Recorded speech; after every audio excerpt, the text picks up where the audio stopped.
Hello, I'm Christopher, and here is my group's video on how to assemble a computer. It's great, isn't it? The easiest thing ever done. Just a lot of screws, literally. So, the first thing you want to do when you're putting together a computer, the first piece you put in there is the power supply. And basically what the power supply does is it converts AC power from this, which comes from the wall socket, to DC, which is more controllable for the computer, because AC varies in frequency and would probably short everything out and burn it and overpower it and kill it, basically. And it has a whole bunch of connectors on the end which connect to all the different parts of the computer. And so, basically what this white one is, this is a 20-pin Molex connector, and that's for what connects into the motherboard. And then you have a variety of other ones, so you also have the SATA power cable, which connects to any data device like a hard drive or disk drive. So basically, in terms of position, it would go into the hard drive.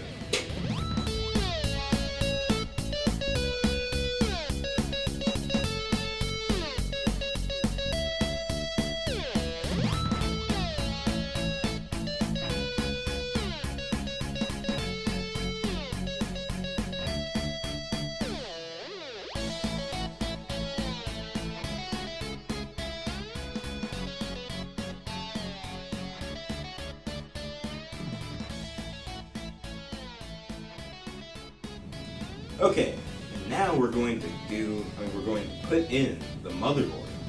And the motherboard really has a lot on it. So, as you can see here, it has all the ports. So, this is the VGA port, you have your speakers, for the ports for your speakers, for your sound. You have your USB ports over here, your Ethernet, and your PS2 ports. And then on the motherboard itself, as you can see right here is where the CPU is. And the CPU is like, it takes all the information and instructions and processes it for whatever you need to do. And this right here is the AGP port, the array graphics port. So that's where you would put a graphics card. Here you have your PCI ports. There's a mini one, and then these are the express ports. Here, this is where you put in your RAM. You would just have to push these back, and when it's in there, it'll be explained more later. And nothing really going on the back.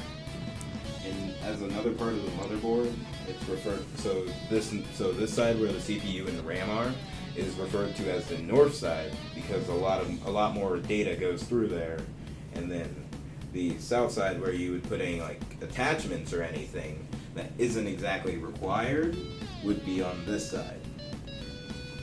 Okay, so this is the CMOS battery, and I assume one of these is a CMOS chip. And what those do, the CMOS chip stores information. The BIOS chip is basically the part of the computer where it shows the booting information. It checks all the hardware to make sure everything's okay and handy dandy and nothing's broken or dying.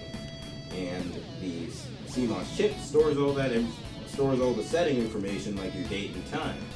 And when the computer's off, the CMOS chip gets no energy. So what do you need to keep the data? A battery. And that's what the CMOS battery is for. And as you can see, nothing's going on at the back. These are your SATA connectors. And yeah, let's put this thing in.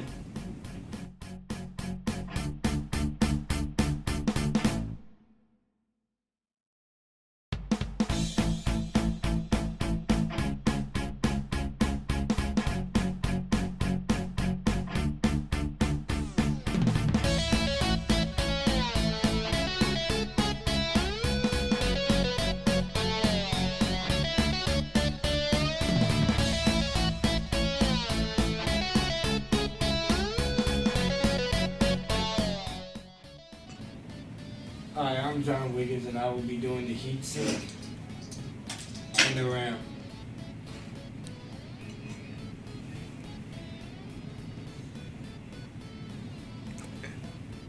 For the heat sink, this is an active heat sink because it has a fan on top of this one, and it is, yes, of course, actively working. And this one is a passive heatsink, even though it does have a video processor up under it. I'm showing you how to put it in. First you gotta put it in like this. And you have to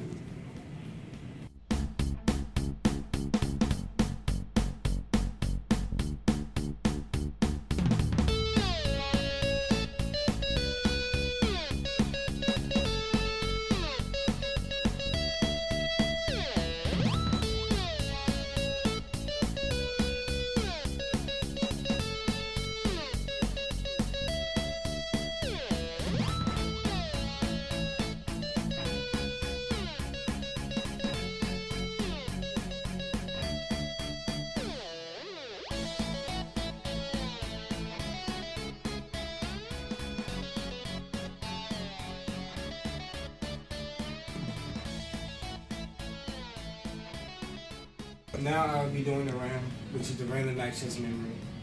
It gives a memory to the CPU so that it can run programs. This RAM right here has 2 gigabytes. And you want to hold it like this at these top corners as you put it in.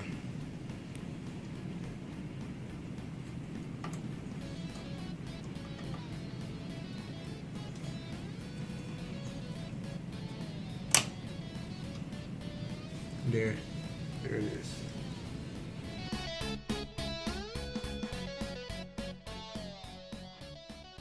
Hi everybody, I'm Dejanelle Davalier, and the 2 parts I will be explaining is the hard drive and the optical drive.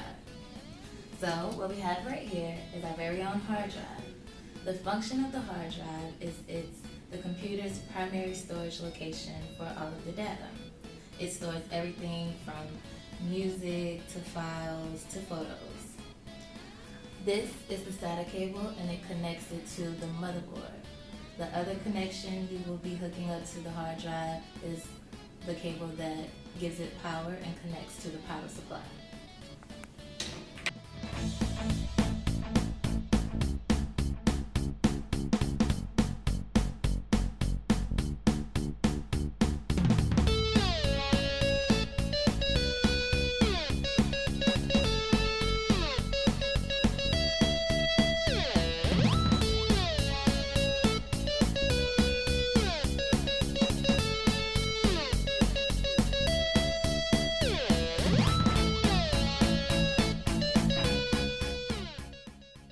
This is your ODD, which is also known as your optical disc drive, and it allows you to watch movies or play audio from pre-recorded discs.